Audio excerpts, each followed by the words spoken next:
dinâmica que eu tenho entendido como uma espécie de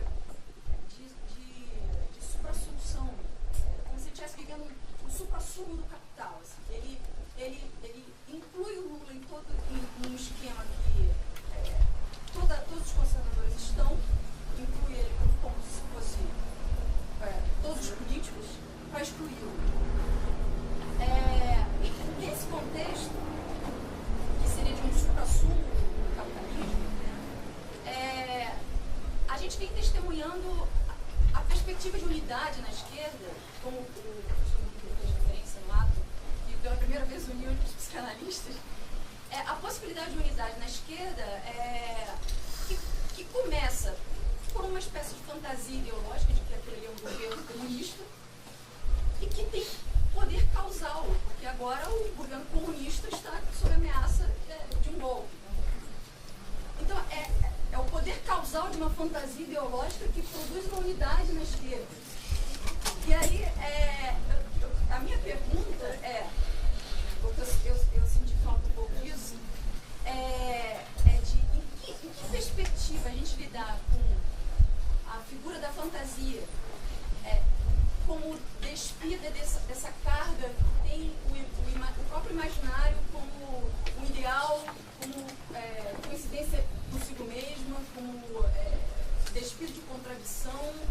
Como lidar com tudo isso nessa perspectiva para pensar a esquerda hoje que reproduz, insiste, repete em certos erros que para mim são a sobredeterminação do capital sobre a esquerda, que é sectarismo, fratricismo, mesquinharias, e que condena a esquerda a uma depressão que é uma desalentadora. Muita gente foi para as suas casas do governo Lula, e muita gente agora, assim, recentemente eu fui consolar um companheiro que estava chorando, eu estava de óculos escuros, porque para ele não ver que eu tinha acabado de chorar. Então, assim, a situação tão difícil para a esquerda que a minha pergunta tem um ponto que está crescendo a depressão entre os militantes, que vem desde o desalento da reforma da Previdência do Lula, e que parece se agravar por a gente constatar que o ensaio de uma unidade, um arranjo de uma unidade, só surge diante de uma fantasia que tem poder causal. E no momento de um supra-sumo do capitalismo, seria o resgate de um neoliberalismo que dispensa o mediador. Desculpa se eu falei muito, mas... Não, é que eu não sei se eu sei responder isso. Ajuda a gente. Eu acho que eu não sei responder isso. Se é que eu entendi bem a sua pergunta, porque tem um raciocínio muito sofisticado por trás dela, eu não sei se eu entendi bem. Mas, veja, o que é muito paradoxal, parece aquelas, mais uma vez, essas cambalhotas dialéticas que a gente tem que dar às vezes, mas às vezes a gente se estatela no chão. Porque eu não sei se o que destruiu o potencial transformador da esquerda possível foi justamente ela ter sido a esquerda possível. Eu não vejo, quer dizer, o que o Lula conseguiu, por exemplo, foi... o que era a esquerda nos anos 70? Meu Deus do céu!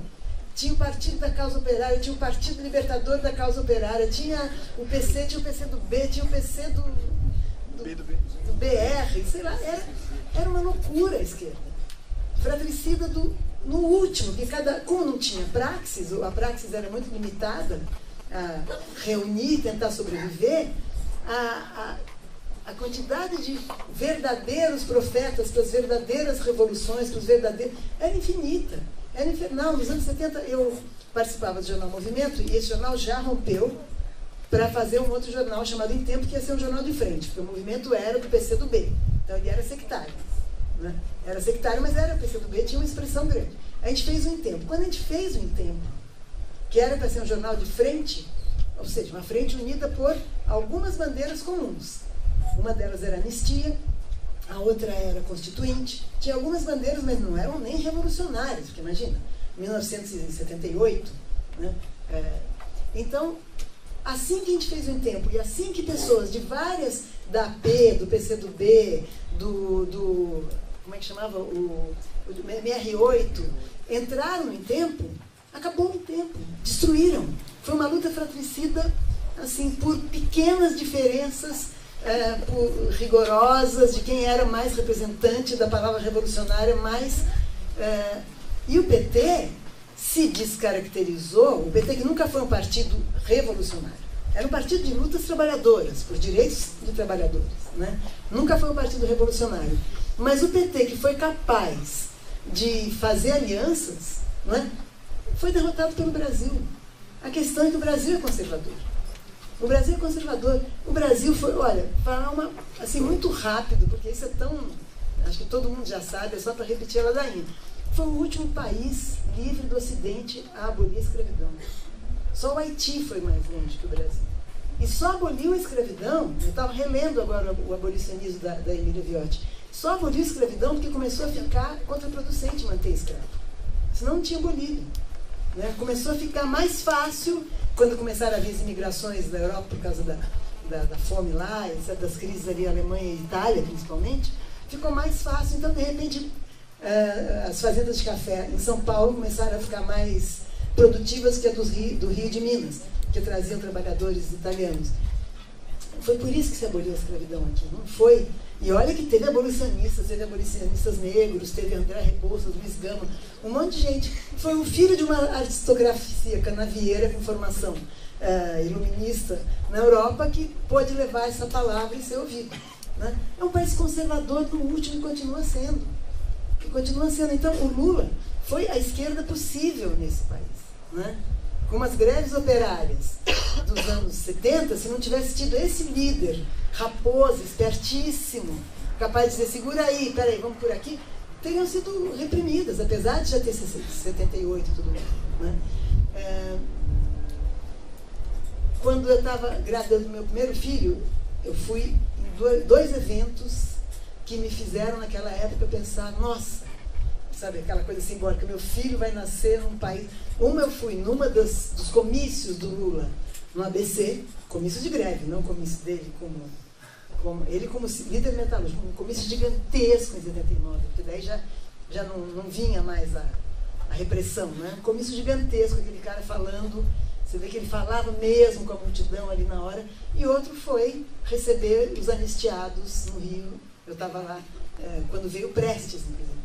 Quando chegou o Prestes, carregado nos ombros da multidão, e a gente via, nessa vez, ao contrário daqui da massa metalúrgica jovem, a gente via os velhos comunistas da periferia do Rio, famílias negras, com gente velha vindo receber o Prestes. Naquele momento você fala assim, gente, agora vai. Foi o que foi possível fazer. Né? É que nem um psicanalista. A pessoa vem e fala assim, eu vou sair feliz? Vamos ver o que vai ser possível fazer. Eu acho bom isso. Eu acho bom isso porque as utopias que tentaram concretizar um projeto foram totalitárias. Então, a gente tem que ir fazendo o que dá para fazer, só que a gente tem que manter a cenoura na frente do mundo.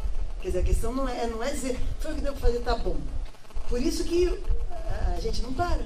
Por isso que a luta continua, uma coisa antiga, mas na democracia, no neoliberalismo, no petismo um pouco mais com justiça social, tem que continuar. Né? E eu acho que como bandeira de luta, eu acho que a do MST continua sendo a melhor, porque não é fechada. Né? É reforma agrária com... Não é justiça social, mas qual é a coisa do meio? Reforma agrária com soberania popular e justiça social.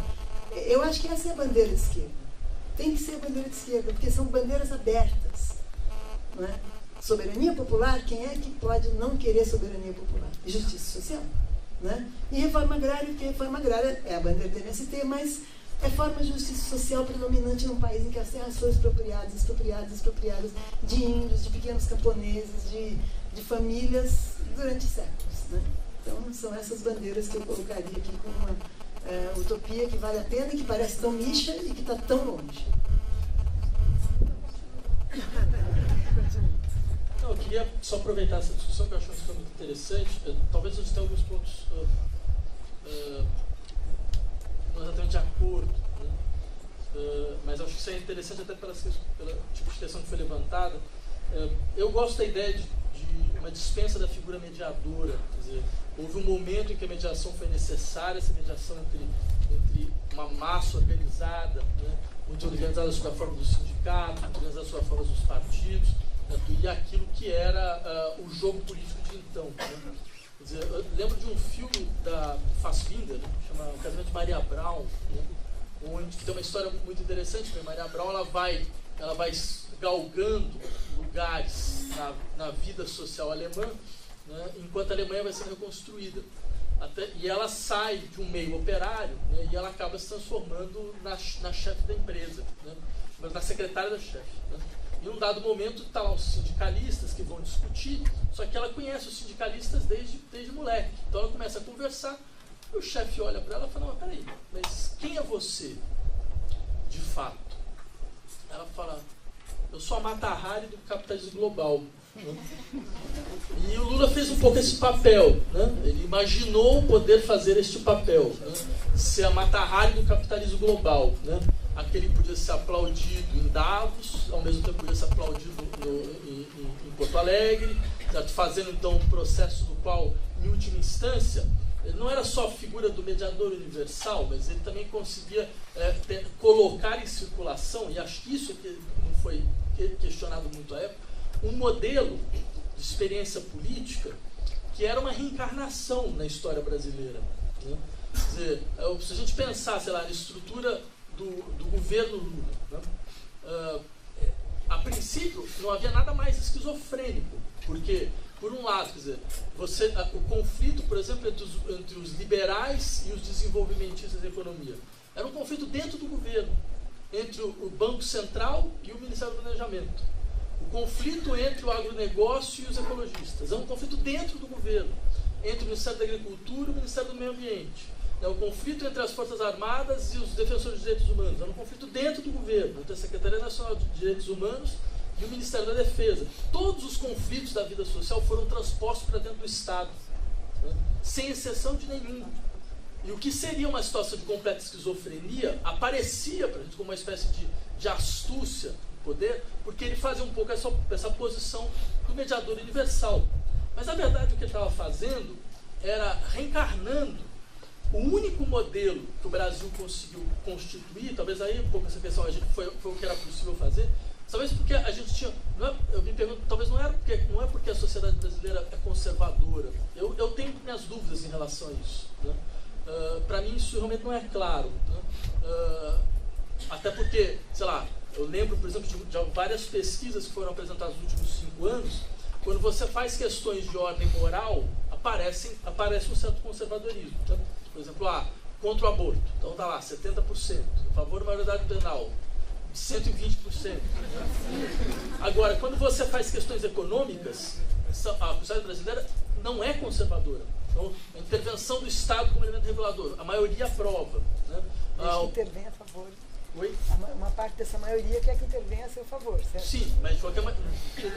Sim, mas aí, por exemplo, a ideia de que você não pode confiar completamente no mercado, né?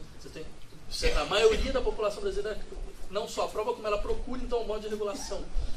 Simplesmente para dizer, acho que o possível, você descreveu muito bem, quer dizer, a gente foi o que é possível fazer, mas parece que o possível vem do fato de que, na verdade, o que o governo Lula fez foi reatualizar um modelo de populismo que nós conhecemos nos anos 50 e nos anos 40. Que ele tinha um problema gravíssimo, a gente nunca conseguiu, de fato, se confrontar com ele. Porque, quer dizer, eu digo populismo não no sentido que os conservadores falam de populismo, mas no sentido que o Laclau fala de populismo. Quer dizer, você constrói um significante vazio, que ele vai convergir todas as demandas contraditórias da vida social, e exatamente por ele ser vazio, ele consegue, de uma certa forma, colocar essas demandas em uma certa estabilização temporária, por um tempo, mas elas explodem lá na frente. A gente tinha feito isso com Vargas, né? Quer dizer, eu diria assim, quando o Lula chega a ser até engraçado, porque era Petrobras, né? Mete a mão no petróleo, né? E levanta as duas mãos, né? Falando que ele sabia muito bem o que ele estava fazendo, né? Ele estava pegando uma foto mais expressiva, de um dos momentos mais expressivos da história brasileira, e dizendo, ela se reencarna agora. Esse processo se reencarnou. Então eu diria, não é por outra razão que no fundo a gente está vivendo uma batalha que não é nossa. É muito engraçado, a gente vive uma batalha com outros personagens. Então tem um bando de malucos procurando comunistas onde não existem mais comunistas, numa época que não existem mais, simplesmente. Então você vê todas as afirmações que parecem que saíram de 40, 50 anos atrás, porque de fato, quer dizer, o que a esquerda acabou fazendo foi, na verdade, ressuscitando uma história que não era nossa. Que no fundo, quer dizer, a esquerda brasileira depois dos anos 80, ela nasceu como uma espécie de recusa desse modelo nacional desenvolvimentista, desse modelo varguista, desse modelo de conciliação, certo? Que já tinha sido implementado, e acho que isso é uma coisa meio freudiana, que é aquela ideia de que, dependendo do lugar que você ocupa, você começa a se reconstituir a partir do peso do lugar. Então, de fato, foi o que a gente fez. A gente se reconstituiu a partir do peso daquele lugar. Agora, ou seja, a partir do peso de uma certa fantasia nacional. Né? E eu me pergunto se não teria sido muito mais importante, de uma certa forma, abandonar essa fantasia de uma vez por todas. Compreender de uma vez por todas que não era possível ressuscitar a mesma história, porque ela terminaria mal, como terminou, está terminando, da pior maneira possível. Né? Dizer, eu digo isso simplesmente para dizer, eu tenho dificuldade em entender que esse era o possível a ser feito. Né? Era o possível a ser feito dentro de uma ideia de conciliação, dentro de uma ideia de funcionamento, dentro de uma ideia de governabilidade, que nunca foi a nossa. Que de fato nunca foi a nossa. A gente tinha um pouco todos esses fantasmas de que não, mas se você for radicalizar a ruptura, o Brasil fica ingovernável. Né? Quer dizer, já logo nos primeiros anos do governo Lula, não. Se radicalizar qualquer tendência de ruptura, o Brasil vai ficar ingovernável. Qual foi o resultado? A gente não radicalizou nada e o Brasil ficou ingovernável. E ainda com um problema a mais, quer dizer, nessa brincadeira a gente desapareceu. Então a nossa função subiu. Porque na outra, pelo menos, a gente ainda tinha uma função da esquerda brasileira. Então, eu me pergunto, você fala, era possível fazer outras coisas? Bem, acho que era possível fazer muito mais coisas, desde que a gente não se deixasse prender por uma certa fantasia nacional que a gente encarnou no final das contas.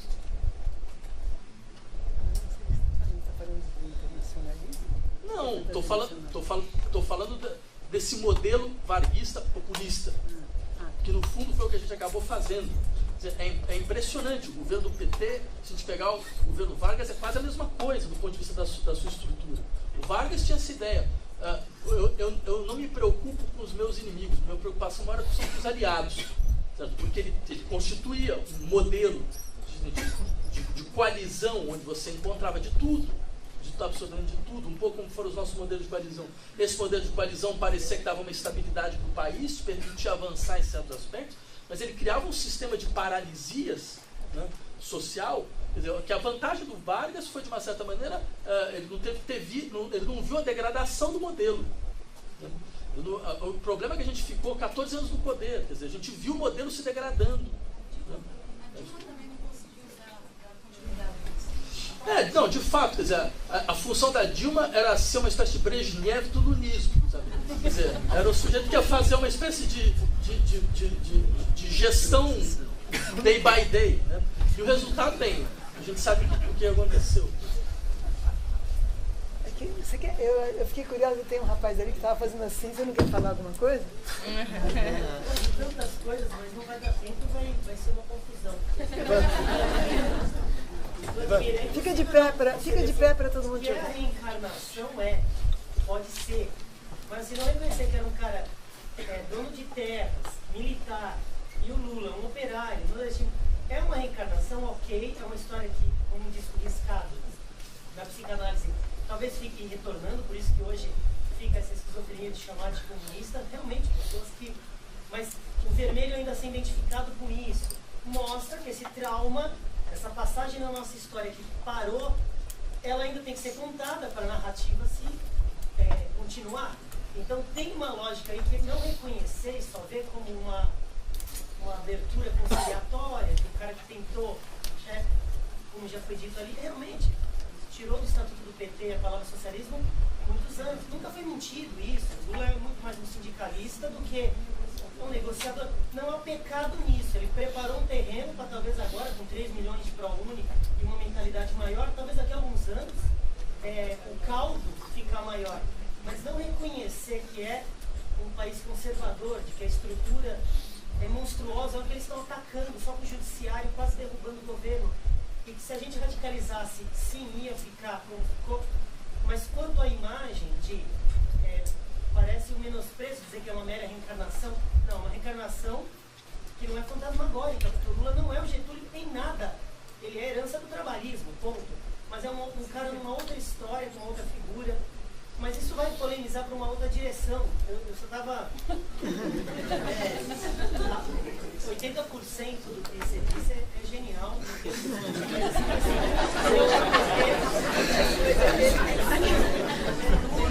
entendo essa posição política, mas eu até tento concordar com algumas coisas que você diz. E, Vladimir, na verdade é o seguinte... Eu tenho que confessar aqui nesse grande auditório, eu não sou revolucionário, eu sou reformista. E eu digo por que eu sou reformista. Porque as revoluções exigem um golpe de força e uma instituição pela força que começam reprimindo os seus aliados históricos de classe e acabam reprimindo todo mundo. Eu não acredito em revolução, em suspensão das garantias institucionais. Assim, se fosse possível, se tivesse um exemplo no mundo de uma revolução que não foi obrigada, talvez, a se tornar totalitária, eu podia dizer, não, como aquela pode ser. O melhor exemplo que eu vi, que eu fui lá ver, que eu achei bacana, que eu achei feliz, foi Cuba, e mesmo assim é uma ditadura. Né? Então, eu não penso, eu posso ser uma classe média irredutível, eu penso o processo de transformação dentro da democracia. Dentro da democracia é isso.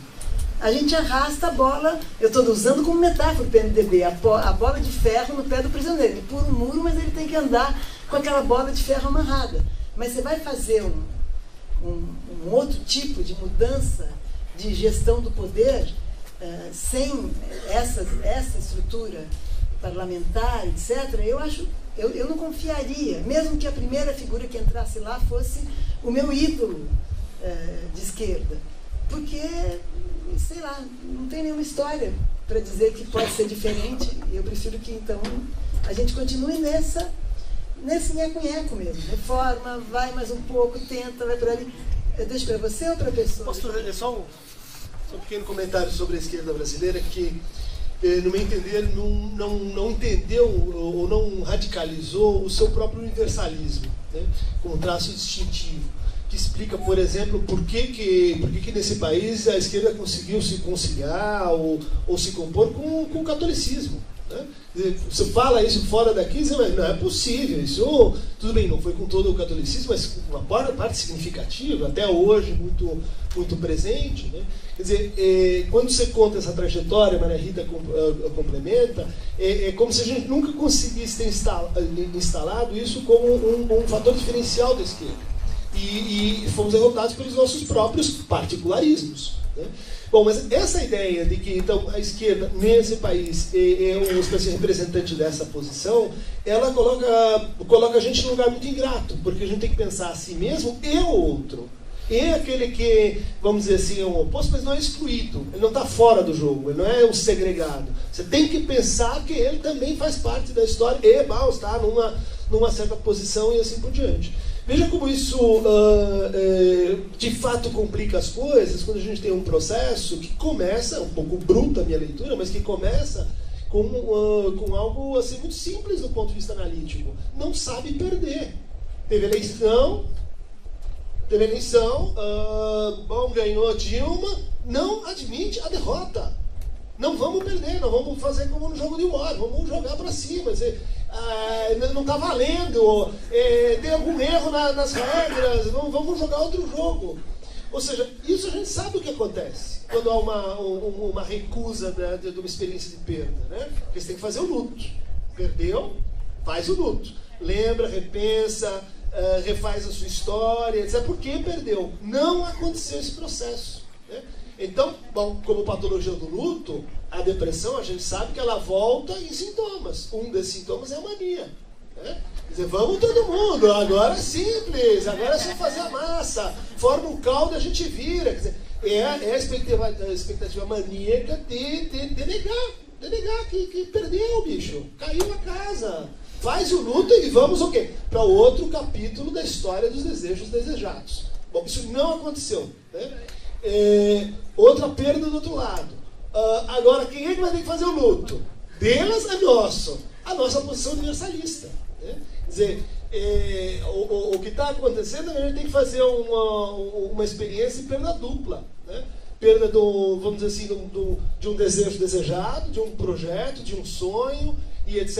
E a perda da impossibilidade de assumir o fracasso desses que estão conosco no processo. Né? Nós não nos tratamos como alienígenas, como pessoas que são idiotas, que não tem nada para pensar, que estão, enfim, só, enfim, como os comunistas, né?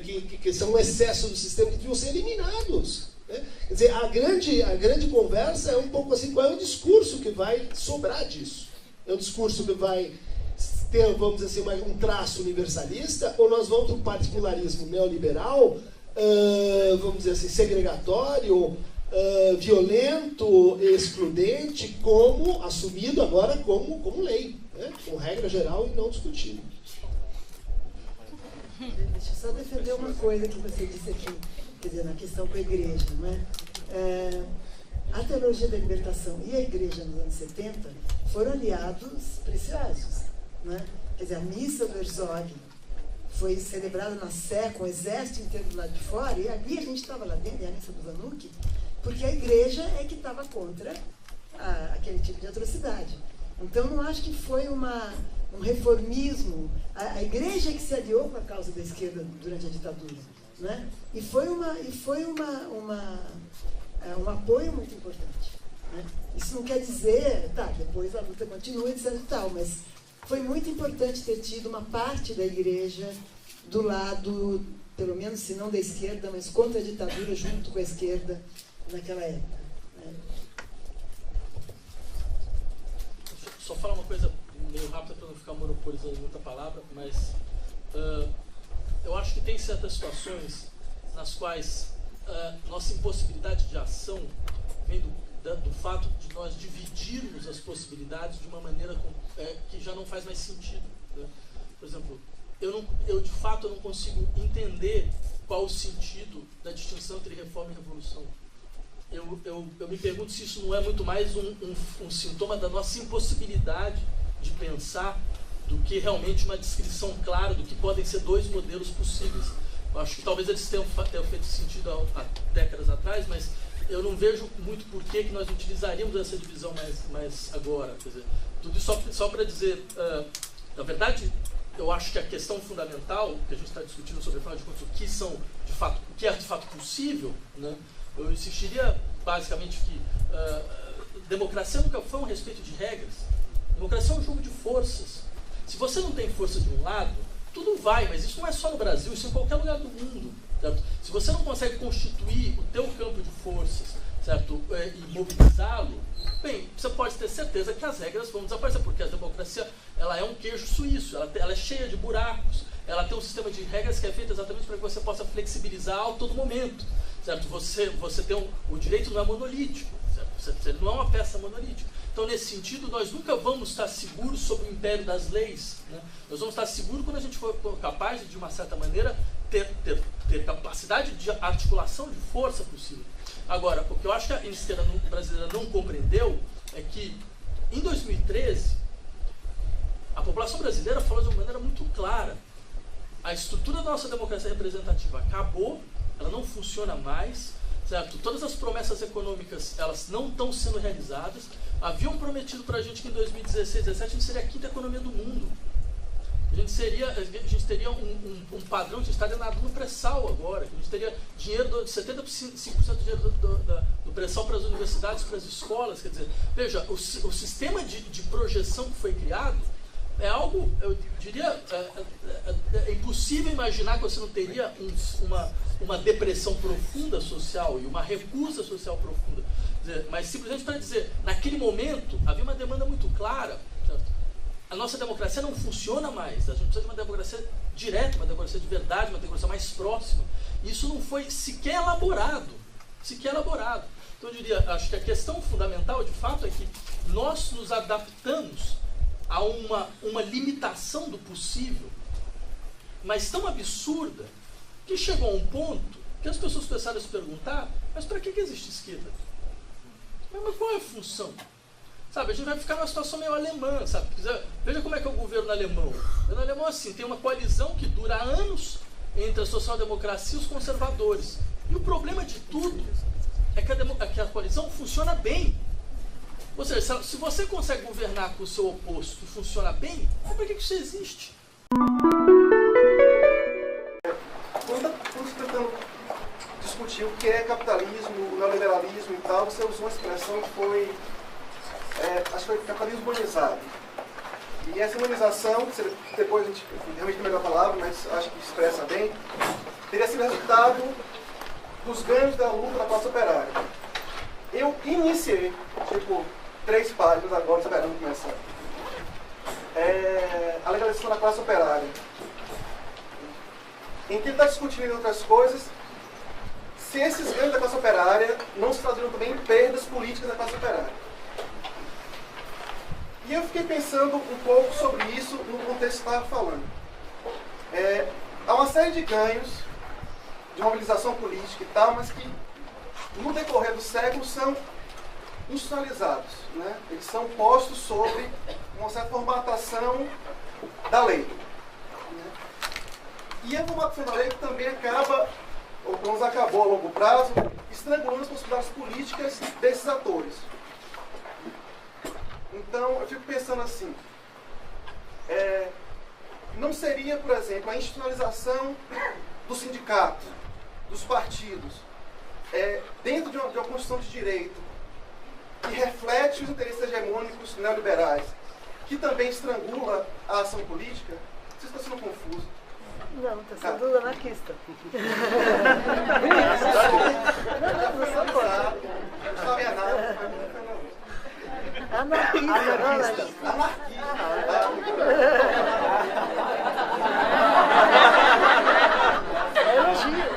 Mais à vontade. Mas então, e acho que um reflexo de que esses ganhos em direito não refletem necessariamente ganhos de autonomia política é essa surpresa que não me causa surpresa do judiciário estar, né, a forma que o judiciário está agindo nesse momento político. Eu não consigo entender por que há surpresa com isso. Na medida que o judiciário ele é constituído, construído, ele age e ele se pauta por leis que representam uma tendência hegemônica política, né? Fico pensando se não é por isso que há falta de representatividade do sindicato e partido político. Fico pensando se não é por isso, vou encerrar, e bem a pergunta, né? E fico pensando se não é por isso que acaba buscando outras formas de luta, como por exemplo as de junho, que extrapolam a legalização e institucionalização das lutas de classe, ou das lutas políticas. Qual é a pergunta? Nesse cenário, supondo que faz algum sentido isso, as impossibilidades de lutar, ou quando você tenta lutar, hoje eu li que o Guilherme Boulos está sendo processado, né? Eu fiz parte do movimento social do antimanicomial, em que constantemente se pedia ao CNPJ e que era o líder, em grande medida para que você possa criminalizar de outra forma o movimento, mas não é o caso. Então, quando você tenta lutar e as linhas democraticamente estabelecidas e legalizadas para lutar são sempre, né, levam borracha da... Estou pensando naquela charge da Mafalda. A borracha de ideologia na cabeça. Isso também não leva a um grande sofrimento. Eu lembrei da colega falando da depressão entre militantes. E de você falando que entre as populações tradicionais, os melhores foram os que lutaram. A impossibilidade de lutar que não leva ao sofrimento hoje é Aqui, ó. Você que pode. Mais um tem. É que eu não queria perder essa.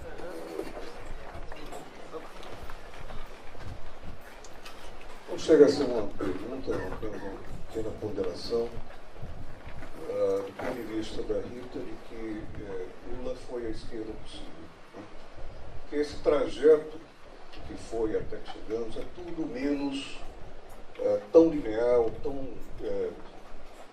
tão esperado quanto a sua frase pode deixar entender.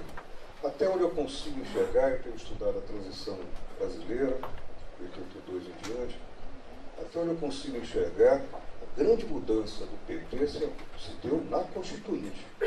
O PT entra com uma posição rupturista na Constituinte, querendo, inclusive, que a Constituinte passe a ser uma Constituinte soberana e mande no Brasil inteiro, inclusive no poder constituído, Sarney, a época, coisa toda. A trajetória dos 20 meses da Constituinte, o PT vai desradicalizando. Passa o tempo inteiro começar a fazer alianças tópicas. Ao final da Constituinte, e ao contrário do que do mito que se tornou, o PT assina a Constituição. Na verdade, o PT não assinou. Assinou a Constituição e votou contra. Mas o PT sai da Constituinte com um projeto de social-democracia, de reformismo forte. Sai com um projeto Lula, da presidente da República, com um reformismo forte. O enigmático é, após a Constituinte, o que o PT abre mão de fazer uma social-democracia com um reformismo forte e tinha todo o talhe, todo o perfil do Partido Social-Democrata clássico da Europa e abraça o capitalismo de Estado. Ele opta por reciclar o capitalismo de Estado com toda a feição e a maneira de funcionamento que o Vladimir estava descrevendo. Acho que isso é enigmático. Ao fazer essa mudança da ruptura para o reformismo forte social-democrata e, em seguida, abraçar e reciclar o capitalismo de Estado, que é o capitalismo das empreiteiras, isso é que é um ponto enigmático. Não é simplesmente o que foi possível. Vamos lá, mais um? Deixa ele falar. Vai lá. Você, Maria Rita, você falou sobre o PT ser a esquerda possível, sei lá, tentar pensar algo nessa linha. Não sei onde eu quero chegar com isso, mas vou tentar formular. Se o projeto do PT de esquerda possível, a gente consegue associar a ele coisas como, sei lá, as grandes remoções, os grandes eventos, o PP, Belo Monte, nenhuma reforma significativa que a colega apontou muito bem dos meios de comunicação, ministros como Paulo Bernardo que não fizeram nada. Sei lá, a questão do empoderamento do filho do pobre na universidade. Foi empoderamento para quem? Para o filho do pobre ou para os grandes grupos privados de ensino superior? O ministério do último governo, o ministro que proibiu o artista de rua virou ministro das cidades, o Cátia Abreu, né, fala por si só, Levi, hoje se fala em que talvez o Ministério da Educação vá para o PT. Então, se essa foi a esquerda possível, e até capaz que sim, não passou da hora, não visando uma saída ou revolucionária ou reformista, mas o que ela levantou assim, porque eu acho que são tempos que vai ficar tudo muito pesado. A militância vai ser uma coisa cada vez mais pesada.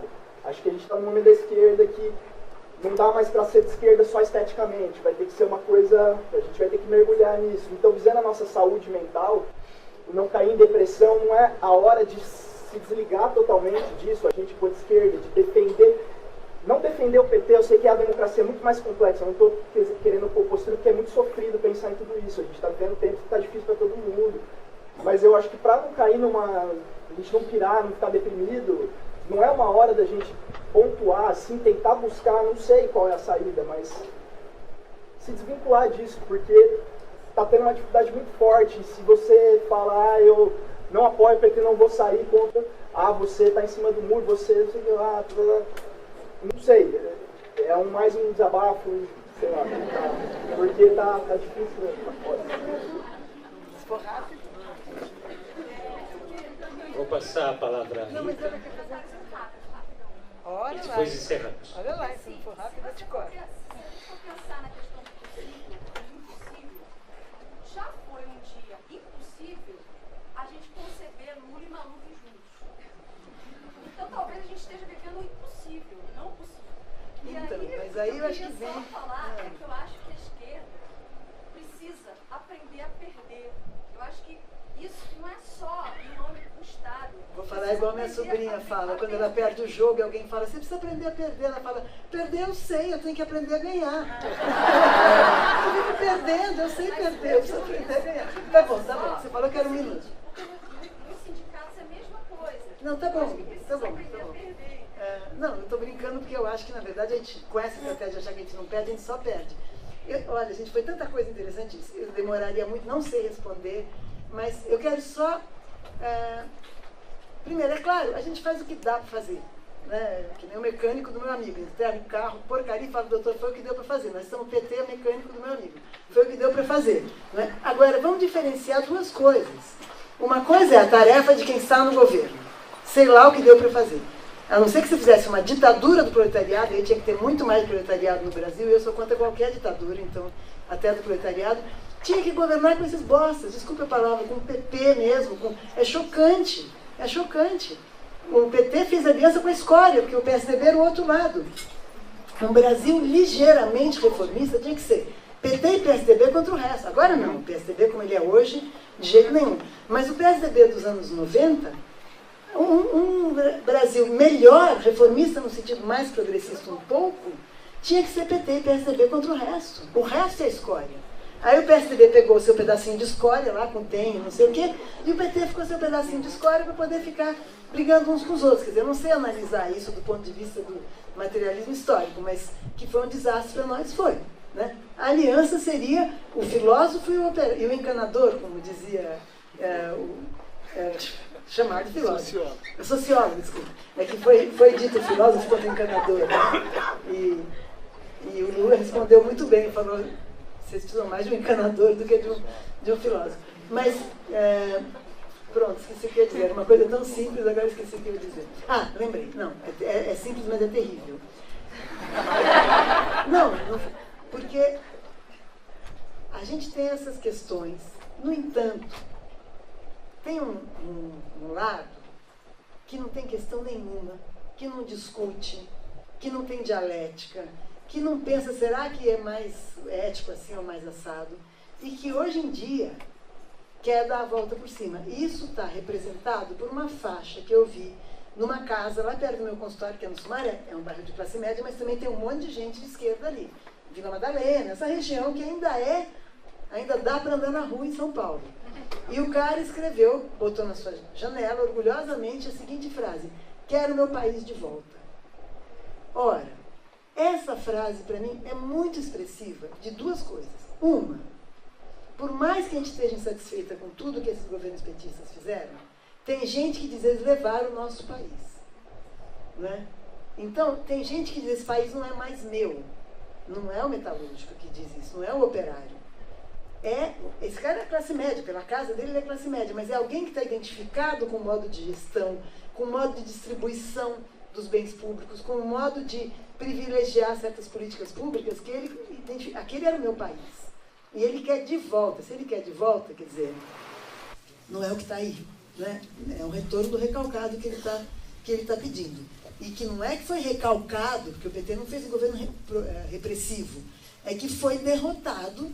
E, no entanto, tem uma classe média identificada, evidentemente, com toda a classe média, com uma grande parte da classe média que não seja progressista, etc., com a classe que ela pretende ser, né, que está dizendo roubaram o nosso país.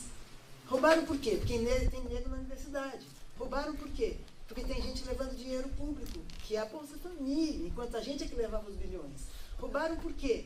Porque tem gente entrando, gente pobre entrando em universidade privada. É isso, gente. E nesse momento, todo o resto, todas as nossas sofisticações de pensamento, tem que pensar como é que a gente pensa nisso. Esse pessoal quer o país deles de volta. Quer dizer, que isso que a gente fez, que é tão pouco, que a gente não está satisfeito, que a gente pensa acima, foi muito para eles. E se eles tiverem o país deles de volta, pensa tudo que eles querem de volta. Pensa tudo que, claro que não vai ser assim. Eu estou só mostrando uma frase muito expressiva que me assustou muito. Tudo que se quer voltar, porque é voltar atrás. Né? Então, nesse momento, bom, prefiro que não voltemos atrás.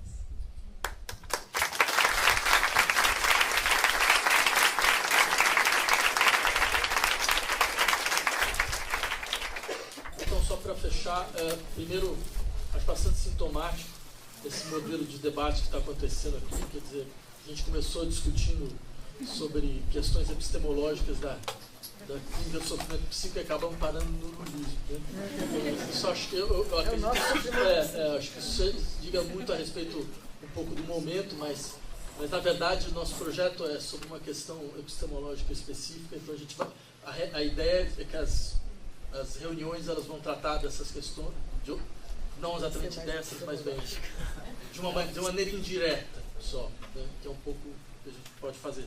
Mas de qualquer forma, já que a gente entrou um pouco nessa discussão, só queria terminar lembrando dessa frase do Marx, que eu acho que talvez seja de grande utilidade, de grande serventia à atualidade, que a situação desesperadora da época na qual vivo me enche de esperança.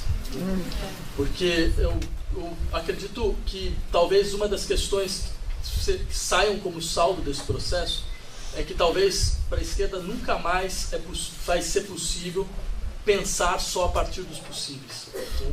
Porque, de fato, acho que as pessoas descrevem isso de maneira muito bem, também descreveu isso de maneira bem.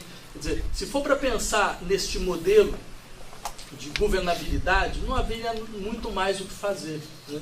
Mas acho que faz parte um pouco da própria existência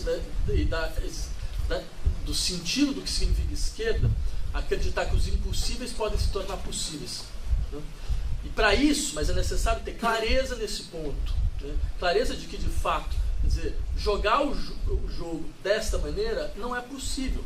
Agora, isso significa que a gente vai sair daqui pregando, sabe, a revolução, a ditadura do proletariado e blá, blá, blá, blá. Quer dizer, eu acho que essa maneira de colocar a coisa acaba eliminando a nossa criatividade política, limitando a nossa imaginação política, a nossa capacidade de fato, encontrar outras alternativas, né? Criar novas formas de democracia, porque é disso um pouco que se fala, e desde o início isso era um pouco a nossa expectativa. Sei lá, a gente sabia quando o PT governava um município só, não dá para governar fazendo negociação com a Câmara dos Deputados, com a Câmara dos Vereadores, é impossível, não tem como. Então se criou uma alternativa viável, que era a ideia, não, a gente vai pegar uma parte do orçamento e vai botar para discutir com toda a população. Tinha os seus limites, mas já era um primeiro caminho. Né? Esse caminho foi abortado, foi jogado no lixo. Por que ele foi jogado no lixo? Por que ele foi abortado? Isso é uma questão importante, que acho que seria importante colocar agora, porque eu entendo a situação é uma situação extremamente grave, complicada, ou seja, o que se avizinha tem um lado meio aterrador, mas nós nunca vamos conseguir mobilizar ninguém só pelo medo. Né? E esse é um pouco o risco agora. É fazer um tipo de discurso que a gente vai defender. Não, eu não quero defender nada. Como é assim? Não é uma questão de defender. Você não coloca ninguém na roupa só por defesa, você coloca por pouco tempo. Esse foi o equívoco da social-democracia europeia. Quando começou o processo de desmonte da social-democracia europeia, eles acreditavam que bastava botar os sindicatos para defender as conquistas, que os processos seriam paralisados. E não foram paralisados. Certo? Porque você não consegue mobilizar a sociedade só por defesa durante muito tempo. Certo? O que é importante mais do que defesa, que possibilidade a gente está dando para as pessoas criarem. Né? Quer dizer, não digo nem que projeto a gente tem, porque isso é dirigista, isso é absurdo, mas que campo a gente está abrindo para que as pessoas possam criar, de fato. Né? Ao invés de simplesmente falar, não, vamos defender. Eu acho que se a gente colocar as coisas nesse patamar, a gente vai sempre perder. Né? E eu terminaria só lembrando, uma das grandes capacidades da invenção política, isso sempre será assim, é criar a partir dos impossíveis. Nós sabemos como criar a partir dos impossíveis. É isso.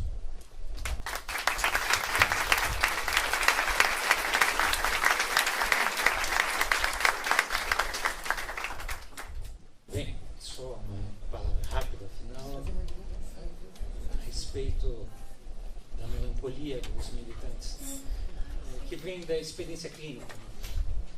Uma saída de um estado melancólico não vem a partir de uma reconquista da crença. Ela vem, sim, de um modo de descrer mais leve. Então, porque a própria melancolia é um modo de crença negativo. Então, talvez seja isso, talvez um modelo, né? Não de recuperação, né? Mas um modelo de transformação que a gente deva buscar, descrer de outro modo. Acho que talvez esse seja um caminho.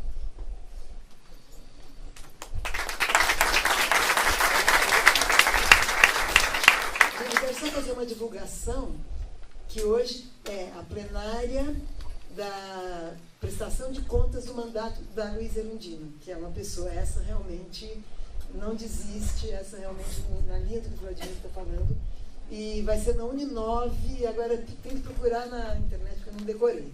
É numa Uninove, eu não sei se tem várias unidades, acho que é na Zona Leste. Enfim, plenária, se vocês quiserem ver a prestação de contas do mandato da Luísa Erundina, que é Brava Ragazza. Então, só para uma palavra de alento e de conversa com vocês e com o projeto, né? Quer dizer, nosso projeto de pesquisa sobre o sofrimento do neoliberalismo. Essa ideia de que o neoliberalismo propõe uma forma de sofrer e junto te vende uma forma de tratar. Então, uma maneira de criar novos sonhos possíveis, né? Nessa série dos desejos desejados, e que talvez seja uma plataforma assim minúscula que estamos tentando pensar, é novas maneiras de sofrer, né? Não novas maneiras de conquistar o mundo, não novas maneiras de instituir um funcionamento perfeito da realidade, mas pelo menos outras formas de se queixar, de se sofrer, de reconhecer sintomas, de reconhecer modalidades de sofrimento, porque e valorizar o sofrimento como categoria política, né? Assim como a depressão se torna a nossa, vamos dizer assim, a nossa maneira compulsória de sofrer, a mania se torna a nossa maneira compulsória de viver. Maria Rita fez muitos apontamentos sobre isso.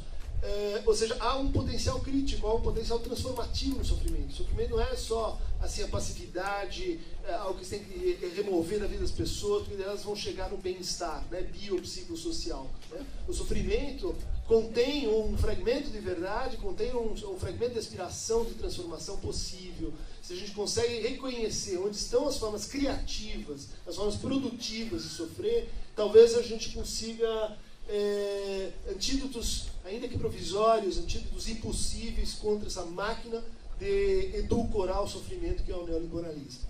Obrigado.